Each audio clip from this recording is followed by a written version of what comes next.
ونساء واتقوا الله الذي تساءلون به والأرحام إن الله كان عليكم رقيبا يا أيها الذين آمنوا اتقوا الله وقولوا قولا سديدا يصلح لكم أعمالكم ويغفر لكم ذنوبكم ومن يطع الله ورسوله فقد فاز فوزا عظيما أما بعد فإن أصدق الحديث كتاب الله وخير الهدى هدى محمد صلى الله عليه وسلم وشر الأمور محدثاتها فإن كل محدثة بدعة وكل بدعة ضلالة. إخوة الإسلام saudara kaum muslimin, para tamu Allah rahimani wa rahimakumullah. Alhamdulillah, kita senantiasa bersyukur kepada Allah Subhanahu wa taala yang telah melimpahkan kepada kita karunia dan kasih sayang yang luar biasa. Dan di antara salah satunya adalah Allah Subhanahu wa taala berikan kepada kita kemudahan untuk bisa berkumpul di Masjid Rasulullah sallallahu alaihi wasallam dalam rangka mendengarkan ayat-ayat Al-Quran ataupun hadis-hadis Rasulullah sallallahu alaihi wasallam. Dan kita tahu bagaimana keutamaan yang luar biasa dikala seorang hamba menyediakan waktunya untuk mendengarkan atau membaca ayat-ayat Al-Quran ataupun hadis-hadis Rasulullah sallallahu alaihi wasallam. Bahkan kita mengetahui Rasulullah sallallahu alaihi wasallam meminta kepada Allah Subhanahu wa taala dan Nabi tidaklah meminta kecuali yang terbaik. Allah Subhanahu wa taala menyebutkan tentang permintaan Nabi kita yang mulia, wa qur rabbi zidni ilma. Ya Allah, berikan dan tambahkan kepadaku tentang ilmu. Padahal Nabi sallallahu alaihi wasallam adalah manusia yang diberikan kepadanya ilmu dan hikmah. Namun Nabi sallallahu alaihi wasallam senantiasa meminta kepada Allah azza wajalla, wa qur rabbi zidni ilma. Ya Allah, tambahkan ilmu kepadaku.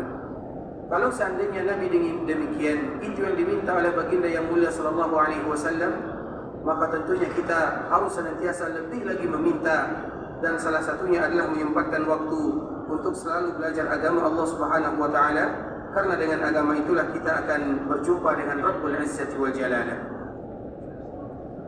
Kemudian salawat beriringkan salam semoga tetap tercurahkan buat junjungan alam Nabi kita yang mulia, uswah dan qudwah kita bersama, baginda tercinta Muhammad bin Abdullah sallallahu alaihi wasallam. Allah Subhanahu wa taala menyebutkan bagaimana mulianya Nabi sallallahu alaihi wasallam. Allah Subhanahu wa taala menyebutkan kepada kita di antara sifat-sifat Nabi sallallahu alaihi wasallam, laqad ja'akum rasulun min anfusikum azizun 'alaihi ma 'anittum harisun 'alaikum bil mu'minina raufur rahim. Itu merupakan di antara ayat yang menyebutkan kepada kita bagaimana sifat baginda yang mulia sallallahu alaihi wasallam. Apa kata Allah Subhanahu wa taala di akhir surah Taubah, laqad ja'akum rasulun min anfusikum. Sesungguhnya telah datang kepada kalian seorang nabi, seorang rasul yang berasal dari kalangan kalian. Di dalam riwayat yang lain atau di dalam qiraat yang lain, anfasikum, yaitu manusia yang paling mulia secara nasab, secara agama, secara akhlak, semuanya. Nabi sallallahu alaihi wasallam adalah manusia yang mulia. Kemudian apa sifat baginda yang mulia sallallahu alaihi wasallam? Azizun alaihi ma anittum. Rasulullah sallallahu alaihi wasallam merasa berat terhadap apa yang dibebankan kepada kita sebagai umatnya. Maknanya Nabi sallallahu alaihi wasallam sayang kepada kita.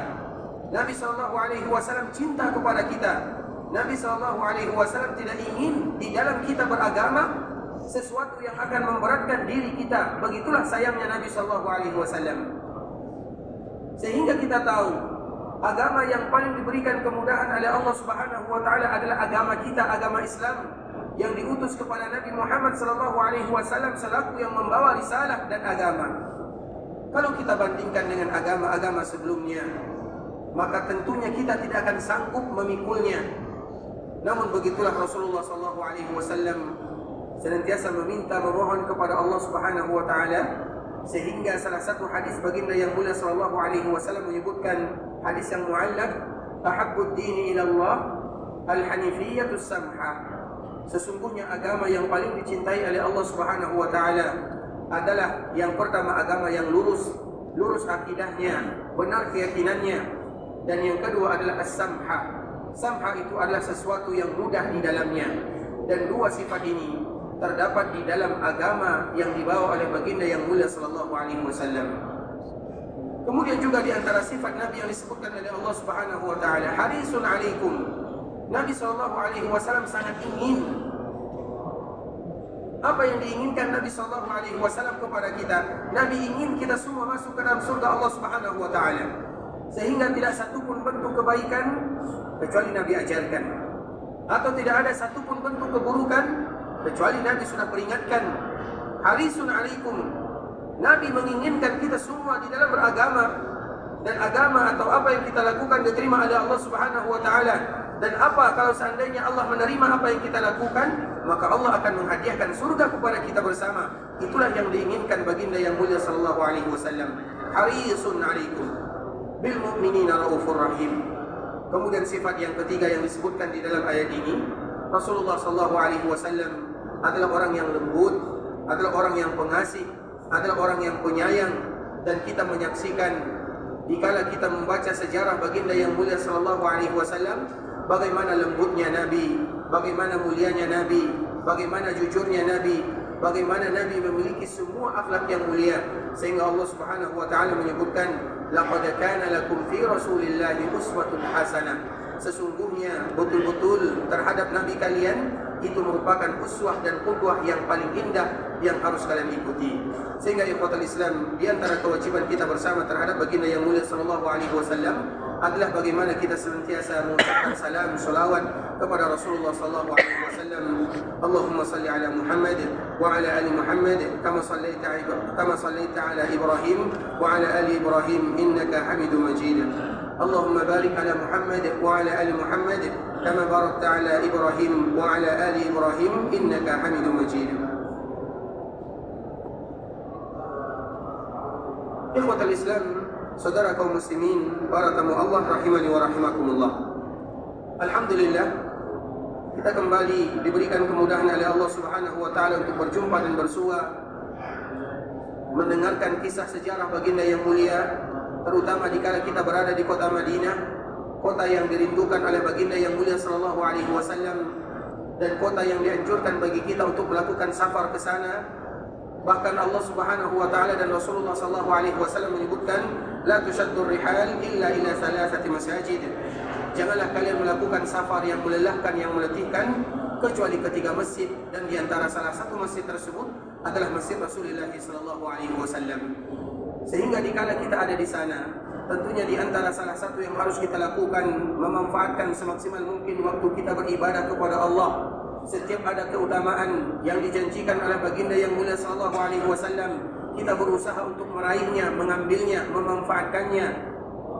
Kalau seandainya ada larangan-larangan yang disebutkan oleh baginda yang mulia sallallahu alaihi wasallam, maka kita pun berusaha untuk meninggalkannya.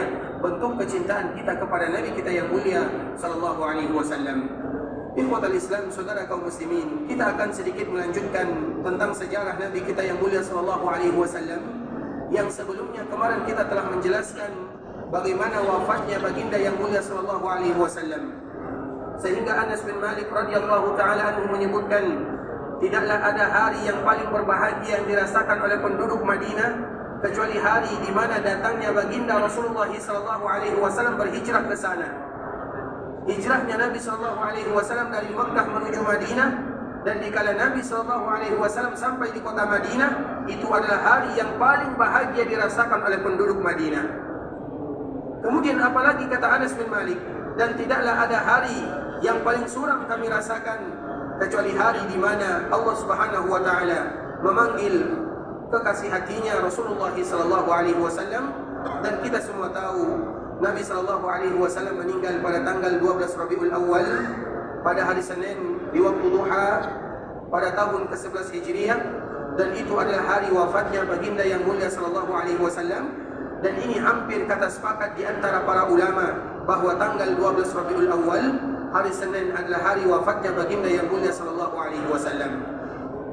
Kemudian ikhwatul Islam, tentunya sebelum Rasulullah sallallahu alaihi wasallam wafat, sebelum Rasulullah sallallahu alaihi wasallam meninggal dan dipanggil oleh Allah Subhanahu wa taala, maka ada beberapa pesan Nabi sallallahu alaihi wasallam yang harus kita indahkan.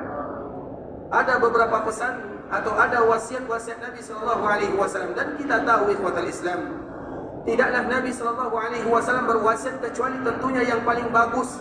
Terutama bagaimana Nabi SAW menyebutkan dalam keadaan Nabi sedang sakit, Nabi SAW sempat mengatakan wasiat tersebut kepada umatnya agar kita berhati-hati di sana. Kita menyebutkan kemarin di Hotel Islam, dikala Rasulullah SAW berbaring di rumah ibunda kita Aisyah radhiyallahu taala anha, maka datanglah keluarga Nabi SAW melihatnya, mengunjunginya. Dan di antara salah satu yang datang ke rumah Nabi SAW adalah orang yang paling dicintai oleh Nabi SAW, yaitu putrinya yang bernama Fatimah radhiyallahu taala anha. Fatimah ikhwatul Islam adalah satu-satunya putri Nabi SAW yang masih ada. Sedangkan seluruh keturunan Nabi SAW sudah dipanggil oleh Allah Subhanahu wa taala. Nabi SAW memiliki 7 orang anak, 3 laki-laki, 4 yang perempuan. Yang laki-laki semuanya meninggal dikala mereka masih kecil.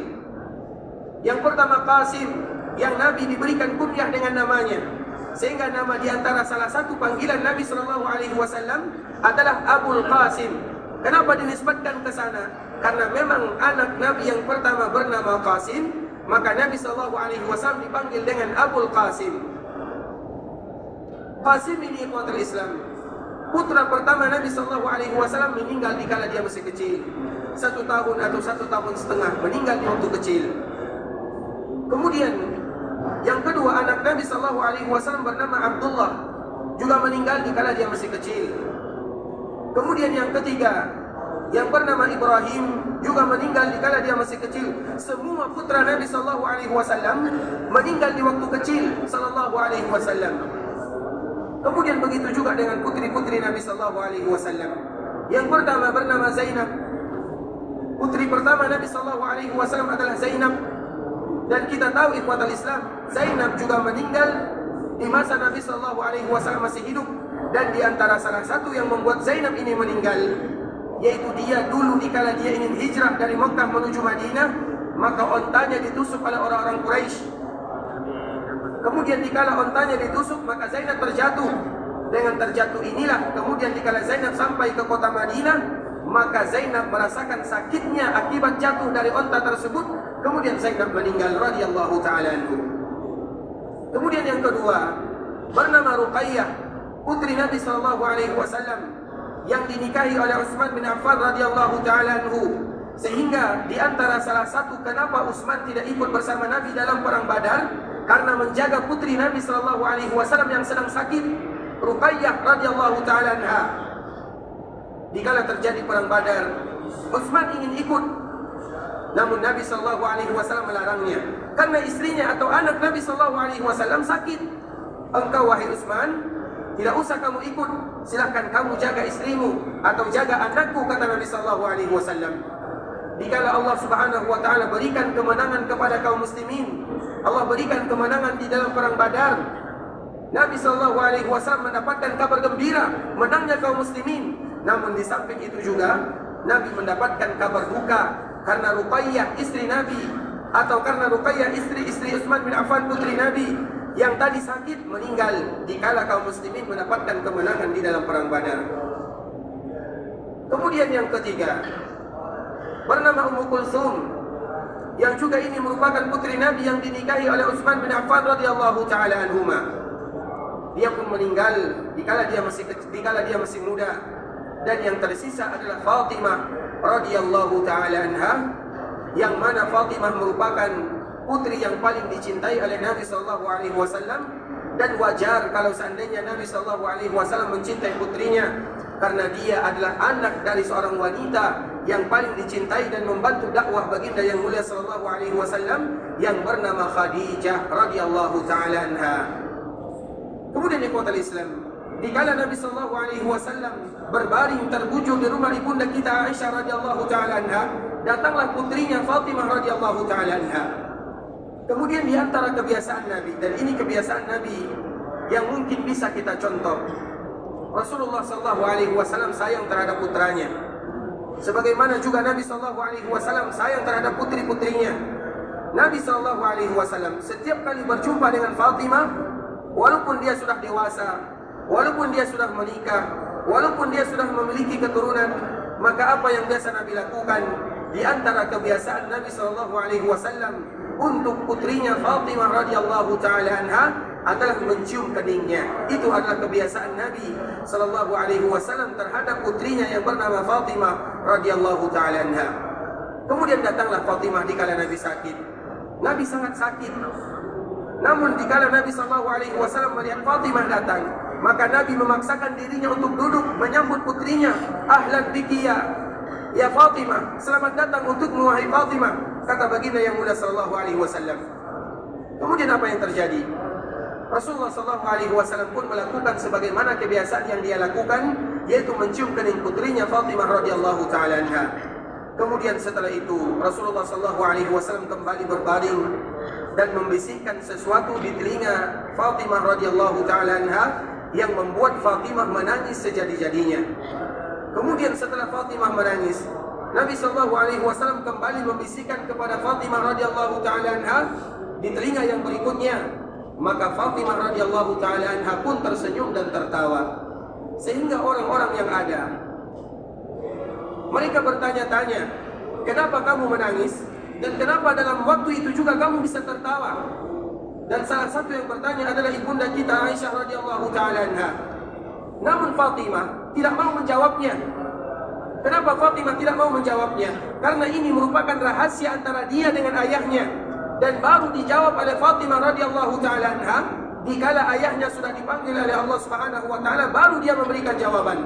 Namun dikala Nabi masih hidup, Fatimah tidak mau membeberkan rahasia antara dia dengan ayahnya Muhammad bin Abdullah sallallahu alaihi wasallam. Kemudian akhirnya disebutkan oleh Fatimah dikala Aisyah bertanya, "Wahai Fatimah, apa yang dibisikkan oleh baginda yang mulia sehingga engkau menangis? Dan apa pula yang dibisikkan Nabi sehingga engkau pun tersenyum dan tertawa?" Maka apa kata Fatimah radhiyallahu taala anha? Sesungguhnya Nabi sallallahu alaihi wasallam dikala aku datang di akhir kehidupannya, dia mengatakan kepadaku, "Wahai Fatimah, sesungguhnya ayahmu akan meninggalkan dunia ini untuk selama-lamanya. Wahai Fatimah, sesungguhnya ayahmu, ajal ayahmu semakin dekat dan ayahmu akan meninggalkan dunia ini. Sehingga dikala aku mendengarkan apa yang diucapkan oleh ayahandaku," kata Fatimah, "maka aku pun menangis. Kemudian setelah aku menangis, maka Rasulullah membisikkan dengan bisikan yang kedua. Apa kata Rasulullah SAW? Wahai Fatimah, engkau adalah orang yang pertama kali menyusul diriku dari kalangan keluargaku." Maknanya Fatimah yang pertama kali meninggal setelah Nabi SAW meninggal, dan betul adanya 6 bulan jaraknya setelah Nabi SAW dipanggil oleh Allah Subhanahu wa taala, maka Allah pun kembali atau Allah memanggil Fatimah putri Nabi sallallahu alaihi wasallam. Kemudian juga Nabi sallallahu alaihi wasallam menyebutkan setelah mengatakan, "Wahai Fatimah, engkau adalah orang yang pertama kali dari kalangan keluargaku akan menyusul diriku, dan ketahuilah wahai Fatimah, engkau akan menjadi pemimpinnya wanita di dalam surga." Itulah kata baginda yang mulia sallallahu alaihi wasallam kepada putrinya yang paling dia cintai, yang mana keturunan Nabi sallallahu alaihi wasallam semuanya terputus kecuali dari Fatimah radhiyallahu taala anha, yang mana Fatimah melahirkan 3 orang. Ada yang namanya Hasan, kemudian Husain, kemudian Muhsin. Hanya saja Muhsin dipanggil oleh Allah Subhanahu wa taala, yang tersisa adalah Al-Hasan dan Al-Husain radhiyallahu taala anhuma. Begitulah Nabi sallallahu alaihi wasallam memberikan kabar gembira kepada putrinya bahwa putrinya Fatimah radhiyallahu taala anha akan menjadi pemimpin wanita yang ada di dalam surga, sebagaimana begitu juga layaknya ibunya bernama Khadijah radhiyallahu taala anhuma. Kemudian ikhwatul Islam rahimani wa rahimakumullah, itu adalah di antara ucapan dan nasihat Rasulullah sallallahu alaihi wasallam kepada kita bersama. Maknanya salah satu di antara yang dipesan oleh Rasulullah sallallahu alaihi wasallam kepada kita, yaitu bagaimana kita menghargai, menghormati keluarga Nabi sallallahu alaihi wasallam. Memang dari jalur sanad atau sanad laki-laki, Nabi sallallahu alaihi wasallam semua anak laki-lakinya meninggal. Yang tersisa adalah Fatimah, dan Fatimah melahirkan putra yang bernama Hasan dan Husain, dan mereka ini merupakan keturunan Nabi sallallahu alaihi wasallam. Dan di antara salah satu pesan Nabi kepada kita bersama, yaitu bagaimana kita menjaga keluarga Nabi, keturunan Nabi sallallahu alaihi wasallam. karena mereka memiliki nasab yang mulia, yaitu dikala nasab mereka bersambung dengan Nabi sallallahu alaihi wasallam. Hanya saja ikhwatul Islam, kalau seandainya mereka adalah orang-orang yang bertakwa kepada Allah, mereka akan mendapatkan dua pahala yang indah. Yang pertama karena ketakwaannya, dan yang kedua adalah karena nasabnya bersambung dengan nasab Nabi yang mulia sallallahu alaihi wasallam. Sehingga kalau seandainya ada keluarga Nabi sallallahu alaihi wasallam yang mungkin melakukan kesalahan, kalau seandainya ada di antara mereka yang melakukan kesalahan, maka jangan pernah sesekali kita menudingnya, menghinanya dari jalur nasabnya. Kalau seandainya dia salah, wajar karena kita sebagai manusia biasa. Namun mereka memiliki kelebihan. Kalau seandainya mereka bertakwa kepada Allah Subhanahu wa taala, mereka akan mendapatkan pahala takwanya dan bagaimana keindahan nasabnya, dua kelebihan yang berkumpul bersama mereka. Namun kalau seandainya mereka tidak, maka ketahuilah bahwa nasab kalau seandainya tidak diiringi dengan iman dan takwa, tidak ada manfaatnya di sisi Allah Subhanahu wa taala. Dan juga di antara kewajiban kita terhadap keluarga baginda yang mulia sallallahu alaihi wasallam adalah bagaimana Nabi mengajarkan kepada kita di antara bentuk berselawat. Kita tahu ada beberapa macam lafaz salawat ikhwatul Islam. Salah satunya adalah bagaimana Nabi mengajarkan Allahumma salli ala Muhammad wa azwajihi wa dzurriyyatihi kama sallaita ala Ibrahim. Ya Allah, kami berselawat kepada Nabi Muhammad sallallahu alaihi wasallam, dan juga kami berselawat kepada istrinya dan juga kepada keluarganya. Itu adalah di antara kemuliaan mereka, yaitu kita berselawat kepada Nabi, kepada istri Nabi, dan juga kepada keluarga Nabi dan keturunan Nabi sallallahu alaihi wasallam. Kemudian ikhwatul Islam, saudara kaum muslimin, para tamu Allah rahimani wa rahimakumullah, juga di antara pesan Nabi sallallahu alaihi wasallam kepada kita bersama adalah dikala Nabi sallallahu alaihi wasallam menyebutkan, dan ini merupakan pesan terakhir Nabi, dikala Nabi sallallahu alaihi wasallam sakit-sakitan, maka Nabi sallallahu alaihi wasallam minta tolong kepada mereka-mereka yang ada di sampingnya, minta tolong kepada Ali bin Abi Thalib, minta tolong kepada Al-Abbas untuk memapanya, membantunya untuk pergi ke masjid menyebutkan sesuatu yang penting. Dan ini adalah kali terakhir Nabi sallallahu alaihi wasallam berceramah di Masjid Nabawi. Dikala Nabi sallallahu alaihi wasallam mengumpulkan semua sahabatnya, apa kata Nabi sallallahu alaihi wasallam? Nabi sallallahu alaihi wasallam berpesan kepada kita semua, "Usikum bil ansar." Aku berikan wasiat kepada kalian, wahai sahabat-sahabatku, wahai umatku, aku berikan wasiat kepada kalian agar kalian menjaga kaum Al-Ansar, karena mereka memiliki keutamaan yang luar biasa. Mereka yang menolong baginda yang mulia sallallahu alaihi wasallam, dan Allah Subhanahu wa taala mengabadikan nama mereka di dalam Al-Qur'an. Bagaimana mereka berjuang, bagaimana mereka berkorban, bagaimana mereka melakukan sesuatu yang paling baik dalam kehidupannya untuk membantu Nabi sallallahu alaihi wasallam dan semua para sahabatnya. Sehingga di antara salah satu pesan Nabi sallallahu alaihi wasallam yang berikutnya, yaitu bagaimana kita berlaku baik terhadap orang-orang Ansar. Apa kata Rasulullah sallallahu alaihi wasallam? "Usikum bil ansar." Aku wasiatkan kepada kalian agar kalian menjaga orang-orang Ansar. Faqbilu min muhsinihim. Kalau seandainya ada di antara mereka yang melakukan kebaikan walaupun sedikit, maka terima kebaikan yang mereka lakukan. Namun kalau seandainya tidak demikian, wa tajawazu an musiihim. Kalau seandainya ada di antara mereka yang melakukan kesilapan, kesalahan, maka maafkan kesalahan yang mereka lakukan. Dan itu adalah di antara pesan baginda yang mulia sallallahu alaihi wasallam, bagaimana kita menjaga orang-orang Ansar, mereka yang telah menolong dan membantu Rasulullah sallallahu alaihi wasallam, membantu sahabat Nabi sallallahu alaihi wasallam, dan juga menolong agama Rasulullah sallallahu alaihi wasallam. Kemudian ikhwatul Islam, juga di antara wasiat Nabi sallallahu alaihi wasallam kepada kita bersama, yaitu bagaimana kita senantiasa memperlakukan baik terhadap dua golongan manusia. Itu juga wasiat Nabi sallallahu alaihi wasallam. Bagaimana kita berlaku baik terhadap dua golongan manusia sallallahu alaihi wasallam. Yang pertama, ini harus kita ingat baik-baik ikhwatul Islam. Ini pesan Nabi sallallahu alaihi wasallam kepada kita bersama. Yang pertama adalah pesan Nabi sallallahu alaihi wasallam kepada kita untuk berlaku baik terhadap keluarga, yaitu terhadap istri. Dan kemarin telah kita sebutkan sedikit, manusia yang paling baik itu adalah Rasulullah sallallahu alaihi wasallam, dan Nabi adalah orang yang paling baik terhadap keluarganya. Kemudian yang kedua adalah Nabi sallallahu alaihi wasallam berpesan kepada kita untuk memperlakukan dengan baik yang namanya pembantu, yaitu khadim. Apabila ada di antara kita yang memiliki pembantu, atau anak buah ataupun yang semisalnya, maka Nabi SAW berpesan kepada kita bersama untuk menjaga dua golongan ini. Kenapa demikian ikhwatal Islam? Kenapa Nabi SAW berpesan kepada kita yang demikian? Karena dua golongan ini atau dua sifat ini, dua orang ini, mereka adalah orang yang paling dekat dengan kita. Mereka tahu siapa kita dan mereka berada seolah-olah mereka adalah bagian daripada hidup kita. Sehingga orang yang paling baik adalah mereka yang paling baik terhadap istrinya, dan Nabi adalah orang yang paling baik terhadap istrinya. Kemudian orang-orang yang paling baik adalah mereka yang paling baik terhadap pembantunya, dan Nabi SAW adalah orang yang paling baik terhadap pembantunya. Dua pesan baginda yang mulia SAW terhadap kita bersama, yaitu bagaimana kita menjaga istri kita, berlaku baik terhadap mereka, dan juga berlaku baik terhadap anak buah ataupun pembantu kita atau mereka-mereka yang ada di bawah kita. Dan ingatlah itu merupakan pesan baginda yang mulia sallallahu alaihi wasallam. Kemudian juga pesan Rasulullah sallallahu alaihi wasallam atau wasiat terakhir Rasulullah sallallahu alaihi wasallam kepada kita bersama adalah perkara salat. Rasulullah sallallahu alaihi wasallam betul-betul memberikan wasiat kepada kita untuk menjaga salat. Terutama kita kaum laki-laki ikhwatal Islam. Kita laki-laki tempat salatnya adalah di rumah Allah Subhanahu wa taala. Sedangkan mereka yang perempuan, hukum asal tempat salat mereka adalah di rumah mereka sendiri, dan itu adalah hukum asalnya.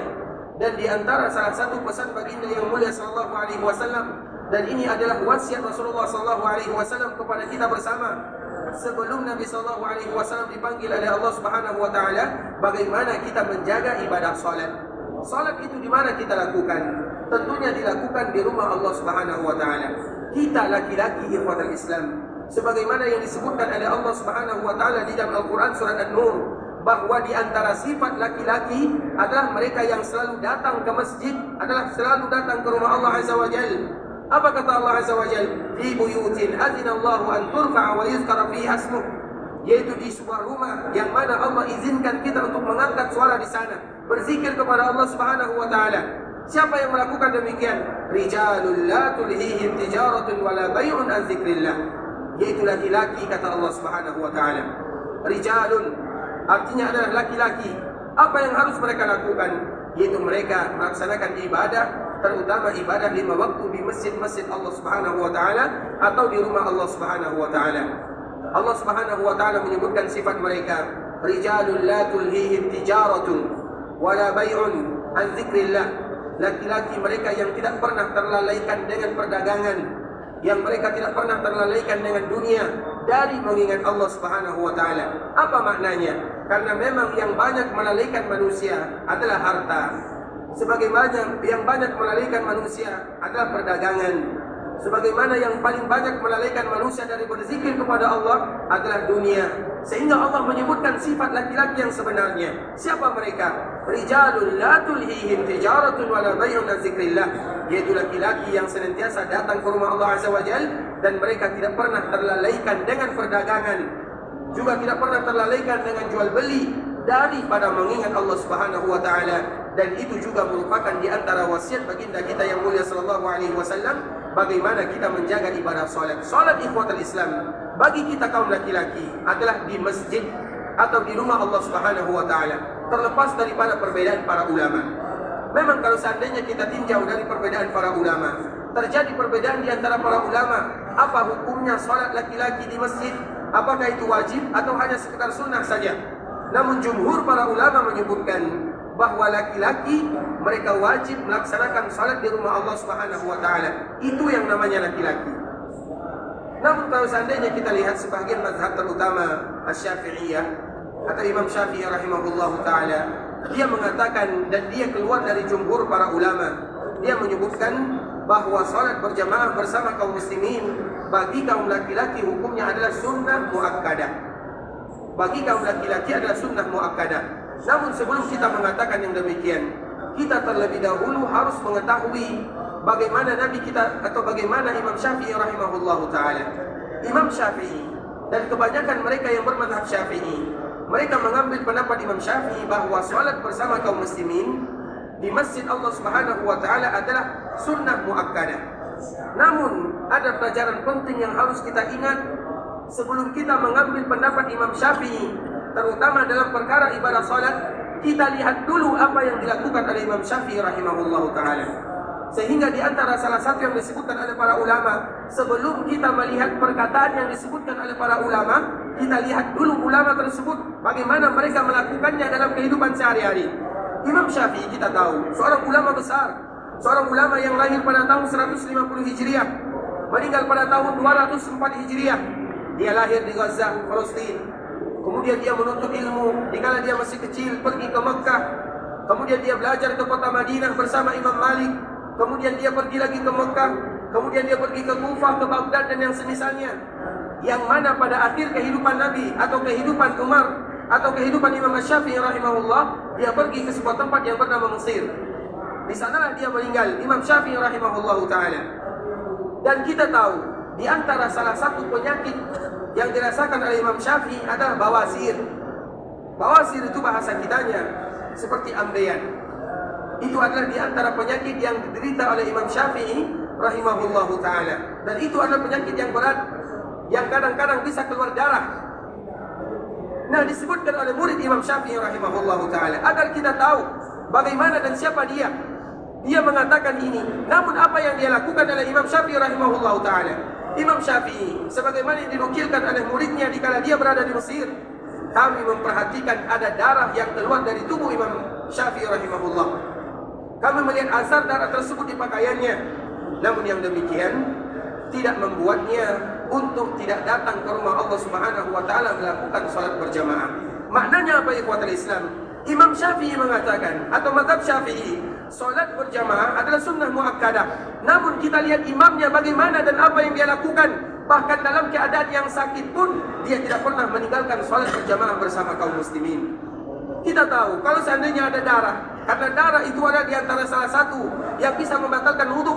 Kalau seandainya jumlahnya banyak, namun kita lihat Imam Syafi'i rahimahullah ta'ala, walaupun itu perkataannya, namun tidak satupun atau tidak sekalipun dia absen dari rumah Allah Subhanahu wa ta'ala. Itulah yang harus kita lakukan. Sehingga sebelum kita melihat pendapat para ulama, kita lihat dulu bagaimana yang dilakukan oleh ulama tersebut. Salah satunya adalah Imam Syafi'i rahimahullah ta'ala, karena memang ini merupakan di antara salah satu pesan baginda yang mulia. Terutama sebelum Nabi SAW meninggal, Nabi SAW berpesan kepada sahabatnya dan juga berpesan kepada kita semua agar betul-betul menjaga ibadah salat. Bahkan ikhwatul Islam, kita lihat Umar bin Khattab radhiyallahu ta'ala anhu, dikala akhir kehidupannya terjadi sesuatu yang terjadi kepadanya, dan ini merupakan fitnah pertama di dalam kaum muslimin, terbunuhnya Umar bin Khattab radhiyallahu ta'ala anhu. Dikala Umar bin Khattab radhiyallahu ta'ala anhu dia melakukan salat berjamaah, salat fajar. Kemudian setelah rakaat pertama, maka datanglah Abu Lu'lu' al-Majusi menikam Umar bin Khattab radhiyallahu ta'ala anhu dengan pisau yang memiliki dua mata yang sudah diracun oleh Abu Lu'lu' tersebut, sehingga merobek perut Umar bin Khattab radhiyallahu ta'ala anhu, yang membuat Umar bin Khattab pingsan, tidak sadarkan diri. Kemudian setelah itu diangkatlah Umar bin Khattab ke rumahnya, dan salat yang dilakukan oleh kaum muslimin disempurnakan oleh Abdurrahman bin Auf radhiyallahu ta'ala anhum ajma'in. Kemudian setelah Umar bin Khattab radhiyallahu ta'ala anhu diangkat ke rumahnya, kemudian setelah dia siuman, setelah dia bangun dari pingsannya, apa yang pertama kali diucapkan oleh Umar bin Khattab radhiyallahu ta'ala anhu? Apakah sahabat-sahabatku sudah melaksanakan dan menyempurnakan salat? Itulah yang pertama kali diucapkan oleh Umar bin Khattab radhiyallahu ta'ala anhu. Padahal dalam keadaan sakarat, dalam keadaan yang mana apapun yang dia makan, apapun yang dia minum, keluar seperti yang dia makan dan keluar seperti yang dia minum. Maknanya tidak ada lagi harapan untuknya hidup. Namun dalam keadaan demikian, apa yang ditanya oleh Umar bin Khattab radhiyallahu ta'ala anhu pertama kali dia bangun, pertama kali dia sadar, apakah sahabatku sudah melaksanakan ibadah salat? Apakah kalian sudah melaksanakan ibadah salat? Itu yang selalu dia tanya. Sampai Abdullah bin Umar anaknya menyebutkan, wahai ayahanda, sahabat-sahabatmu mereka sudah melaksanakan ibadah salat. Baru Umar bin Khattab radhiyallahu ta'ala anhu tidak bertanya lagi. Maknanya apa ikhwatul Islam? Ini adalah sahabat Nabi sallallahu alaihi wasallam. Mereka adalah murid-murid Nabi sallallahu alaihi wasallam, dan di antara salah satu yang diperintahkan Nabi kepada kita bersama dan juga kepada kaum muslimin secara umum adalah bagaimana kita berusaha menjaga salat, terutama kita kaum laki-laki, salat di masjid bersama kaum muslimin. Karena itu merupakan di antara pesan baginda yang mulia sallallahu alaihi wasallam. Kemudian ikhwatul Islam, dan ini merupakan di antara pesan terakhir Nabi sallallahu alaihi wasallam berkaitan dengan perkuburan Nabi sallallahu alaihi wasallam 5 hari sebelum Nabi sallallahu alaihi wasallam meninggal. Hadisnya banyak sekali diriwayatkan oleh para sahabat Nabi, terutama istri-istri Nabi sallallahu alaihi wasallam. Kemarin kita telah menjelaskan bahwa Nabi sallallahu alaihi wasallam sakit di rumah Aisyah radhiyallahu taala anha. Bahkan di akhir kehidupan Nabi sallallahu alaihi wasallam, mulai dari awal bulan Rabiul Awal, Nabi mengatakan, "Aina ana gadan? Aina ana gadan?" Besok saya di mana? Besok saya di mana? Karena Nabi sallallahu alaihi wasallam ingin sakit dan berbaring di rumah ibunda kita Aisyah radhiyallahu taala anha, sehingga istri yang lain mereka paham apa yang Nabi inginkan, dan mereka pun mengizinkan Nabi sallallahu alaihi wasallam untuk memberikan harinya selama dia sakit di rumah ibunda kita Aisyah radhiyallahu taala anha. Kemudian dikala Nabi sallallahu alaihi wasallam terbaring sakit di rumah ibunda kita Aisyah radhiyallahu taala anha, maka istri-istri Nabi yang lain mereka datang menjenguk suaminya, menjenguk Nabi yang mulia sallallahu alaihi wasallam. Maka suatu ketika datanglah Ummu Habibah dengan Ummu Salamah. Ummu Habibah adalah anaknya Abu Sufyan yang bernama Ramlah. Ummu Salamah itu dulunya adalah istri daripada Abu Salamah, yang mereka berdua termasuk golongan pertama yang hijrah ke daerah Habasyah.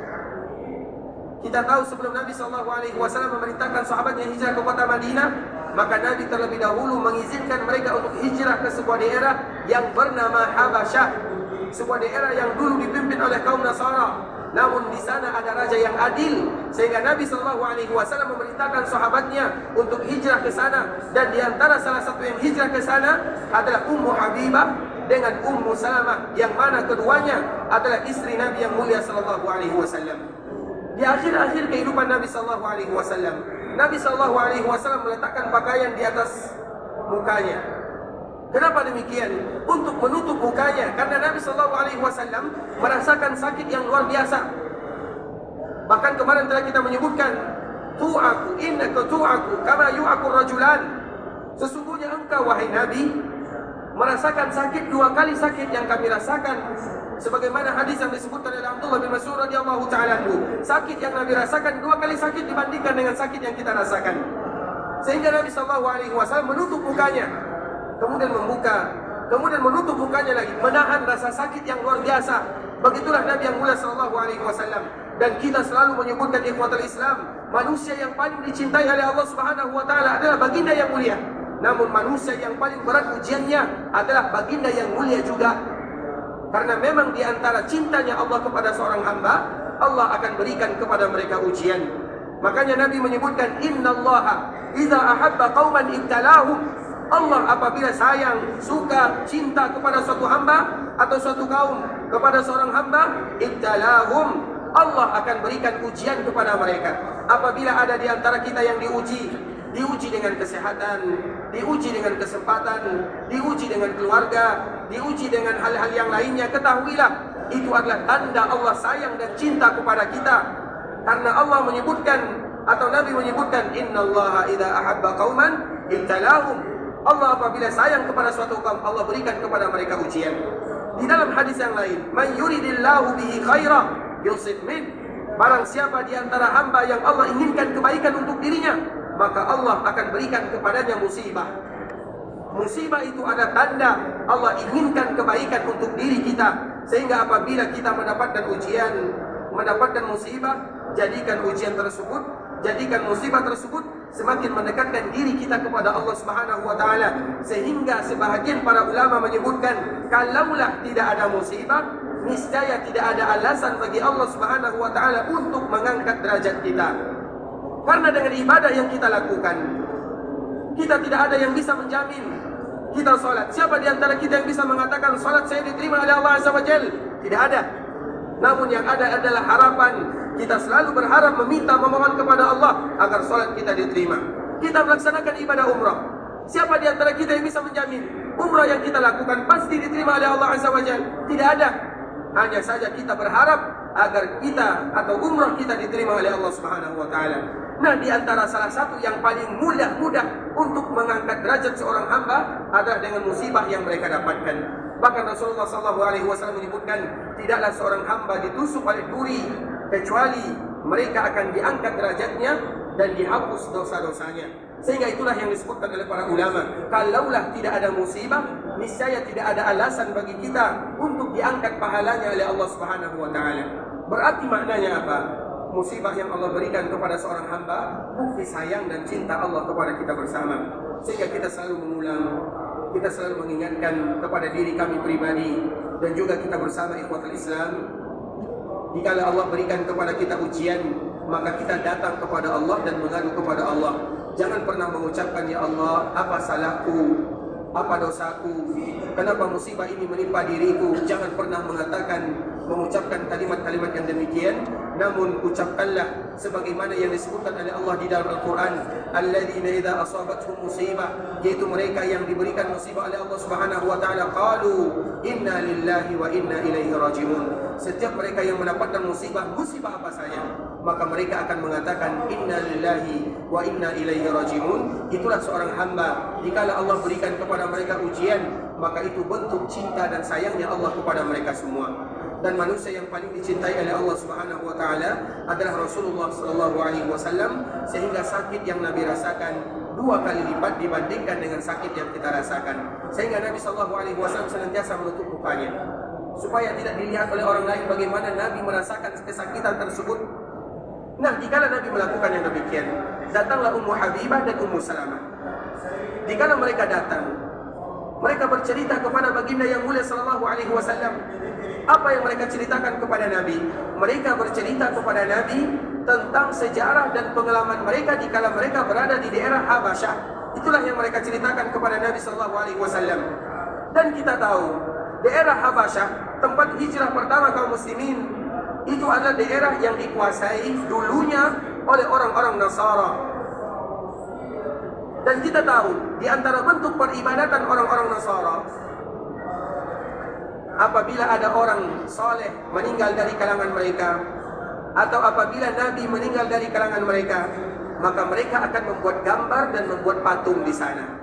Makanya banyak kita jumpai ada patung-patung yang ada di peribadatan mereka, karena memang itu merupakan di antara sifat mereka di dalam beribadah kepada Allah Azza wa Jalla.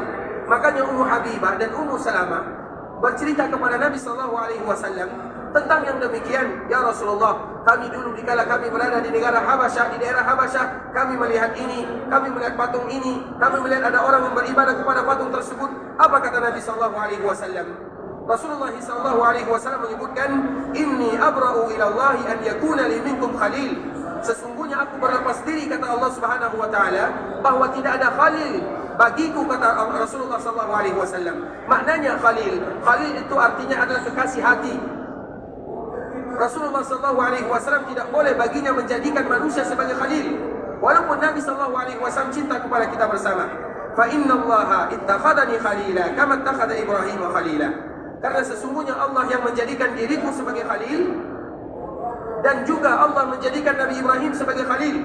Sehingga dikala kita memuji Nabi sallallahu alaihi wasallam, kita menyebutkan Nabi sallallahu alaihi wasallam adalah khalilullah.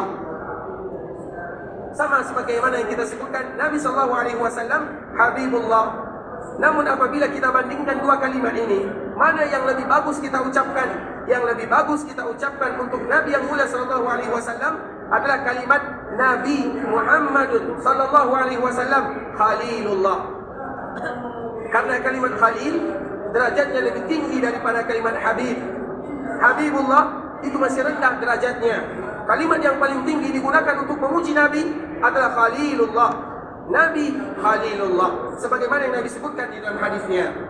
Kemudian apa kata Rasulullah sallallahu alaihi wasallam? Walau kuntu muttakhidan min ummati khalila lattakhadtu Abu Bakrin khalila. Kalau boleh bagi diriku untuk menjadikan temanku, saudaraku, sahabatku sebagai khalil, maka yang aku jadikan khalil adalah Abu Bakar As-Siddiq. Namun tidak boleh bagi Nabi menjadikan manusia sebagai khalil. Khalil itu adalah orang yang paling dicintai atau hatinya terpaut kepadanya. kecuali Allah Subhanahu wa taala. Kemudian apa kata baginda yang mulia sallallahu alaihi wasallam? Ala wa inna man kana qablakum kanu yattakhiduna qubur anbiya'ihim wa salihihim masajida. Ala fala tattakhidul qubur masajida inni anhaakum an dzalik. Apa kata Rasulullah sallallahu alaihi wasallam? Dikala Ummu Habibah dan Ummu Salamah bercerita, Nabi menyebutkan, ingatlah wahai umatku, pesan Nabi kepada kita bersama, wa inna man kana qablakum, sesungguhnya orang-orang yang ada sebelum kalian, kanu yattakhiduna qubur anbiya'ihim wa salihihim masajida. Mereka menjadikan perkuburan Nabi, mereka jadikan perkuburan orang saleh sebagai masjid. Apa maknanya? Kita tahu ikhwatul Islam, perkuburan itu tidak ada salahnya, tidak ada masalahnya. Yang menjadi masalah itu adalah orang yang menjadikan perkuburan tempat ibadah di sana. Dan masjid, masjid itu artinya apa? Masjid itu artinya secara umum adalah tempat dilakukan ibadah di sana. Itu namanya masjid. Dijadikan sujud, dijadikan tempat ibadah. Bahkan Rasulullah SAW menyebutkan dalam sebuah hadisnya, al-ardu kulluha masajid. Sesungguhnya semua bumi ini adalah masjid kecuali dua. Yang pertama adalah perkuburan, dan yang kedua ada tempat kita buang air. Itu tidak boleh kita jadikan masjid. Apa maknanya? Tidak boleh kita jadikan ibadah di dua tempat tersebut. Selain di dua tempat ini, maka boleh kita jadikan ibadah. Kecuali dua. Yang pertama perkuburan, dan yang kedua adalah tempat kita buang hajat. Tidak boleh kita menjadikan masjid yang mana tidak boleh kita melakukan ibadah di sana. Sehingga Nabi SAW menyebutkan, wa inna man kana qablakum, sesungguhnya orang-orang sebelum kalian, mereka menjadikan perkuburan Nabi, perkuburan orang saleh, perkuburan orang wali, seorang wali sebagai tempat ibadah. Kata Nabi SAW. Kemudian Nabi berpesan kepada kita bersama, ala fala tattakhidul qubur masajida. Ketahuilah wahai sahabatku, wahai umatku, jangan pernah kalian jadikan perkuburan sebagai masjid. Apa maknanya? Beribadah kepada Allah Subhanahu wa taala adalah masjid, dan perkuburan bukanlah tempat ibadah sebagaimana mafhum daripada hadis ini. Ala fala tattakhidul qubur masajida. Hati-hati kalian, jangan kalian jadikan perkuburan sebagai masjid. Inni anhaakum an dzalik. Aku larang kalian melakukan yang demikian. Apa makna daripada hadis Nabi sallallahu alaihi wasallam tersebut, ikhwatul Islam? Nabi seolah-olah berpesan kepada kita bersama. Karena Nabi sallallahu alaihi wasallam tahu bahwa Nabi sallallahu alaihi wasallam akan berjumpa dengan Allah Azza wa Jalla, dan Nabi tidak ingin perkuburannya sama dengan perkuburan nabi-nabi sebelumnya. Nabi tidak ingin perkuburannya sama dengan perkuburan orang saleh sebelumnya. Apa yang terjadi kepada orang sebelum Nabi sallallahu alaihi wasallam? Nabi sebelum Nabi sallallahu alaihi wasallam, perkuburan mereka diagungkan oleh umatnya melebihi daripada kadarnya. Itu yang dilarang oleh Nabi sallallahu alaihi wasallam. Ada orang yang datang ke perkuburan, mereka meminta kepada orang yang di perkuburan tersebut. Itu bukan sifat umat Nabi sallallahu alaihi wasallam. Karena di perkuburan dianjurkan bagi kita berziarah, bukan untuk meminta kepada orang yang ada di perkuburan tersebut.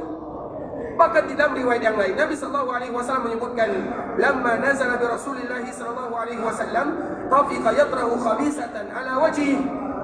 Nabi sallallahu alaihi wasallam menutup wajahnya di akhir kehidupan Nabi. Fa idza tamma kashafaha an wajhi. Apabila Nabi merasa ringan, Nabi membuka kain penutupnya.